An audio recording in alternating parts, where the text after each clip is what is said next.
थोड़ा तक मेरे करना यार यार और चोया आए यार यार तू सारे खां चोया दिखन ये लड़ गया वाह तो कोई चोले आज दूध भाई अन बस चोर हैं ये किन्ना कुछ होना जे एक एक कतरा डिगदा है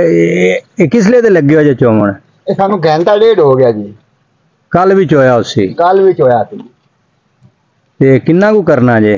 डेढ़ कुछ टांग करना जी 1.5 स्टांक हाँ जी ते होया किन्ना को तुहाडे को डाली तो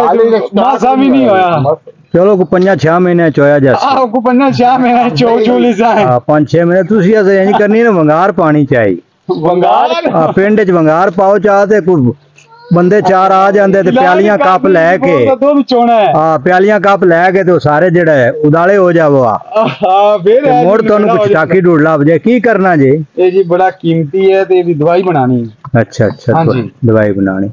ये तुहानू किन्ने आखे भी इंदी दवाई बनानी ये जी एक हकीम है भाई अपना हाँ उन्हें आख्या जी बोर्ड दा दूध ले आओ को 2-3-4 और नुस्खे वो बना के बड़ी प्यारी भी आ सौखा काम तुसी कर रहे हो ते औखा सी कर ले ਅਸੀਂ ਕਰ ਲੈਨੇ ਜੀ हकीमां नू तुसी औखा नहीं कीता ਨਹੀਂ ਕੀਤਾ ਸੀ ਸੌਖਾ ਕਰ ਲਿਆ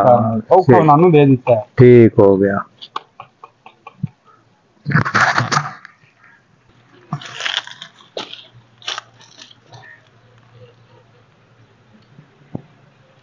हाँ कतरा बेच दिखते पैन बेच हाँ जी ये प्याले खुले ले लेने हो ना तो मैं लब्बे क्यों नहीं ਉਹ ਭਾਈ ਜਾਨ ਕਤਰਾ ਕਤਰਾ ਡਿੱਗਦਾ ਹੈ ਫਿਰ ਉਹ ਇਤਨੇ ਬਾਣਿਆਂ ਦੇ ਵਿੱਚ ਉਹਦੇ ਆਦੇ ਕਿਵੇਂ ਕਰੀਏ ਐਸੇ ये भाईजान जिन्ने वक्त चोर हैं हाँ ये पांडे ही लग जाना सी जिन्ने तुम पांडे क्या रहे अच्छा हाँ जी इनदे लेस बड़ी है नहीं करे ना ये लेस होंगे ज्यादा ज्यादा देखो ना ज्यादा तो नाल हाँ हाँ बड़ा लेसदार कीमती तो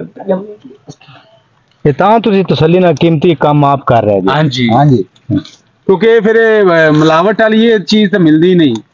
बाकी कोई चीज भी कह लो को मिलावट वाली मिल जावे ते बाकी ये दो खालस चाहिए होंगे इंदे ते सारे मतलब काम ते निजाम सारा इंदा ही होंगे इंदे ही सारा कुछ होंगे नहीं तो भला एस टी ते आखा इस पासे आके दो हैगी ने शायद हाँ इधर नहीं करी कप निकलता पे दुध अटी नहीं करना इंदे दुध कर दूसरा कर कप निकला है कौन होना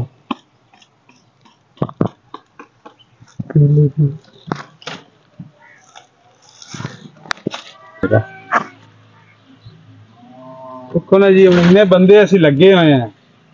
हाली भी हकीम साहब राजी ना होन फिर मर्जी आवे ना कतरा कतरा कतरा कतरा मासा मासा जोड़ी जाने हैं उन्हें मासा मासा जोड़ा साडी मेहनत तो है जी हाँ जी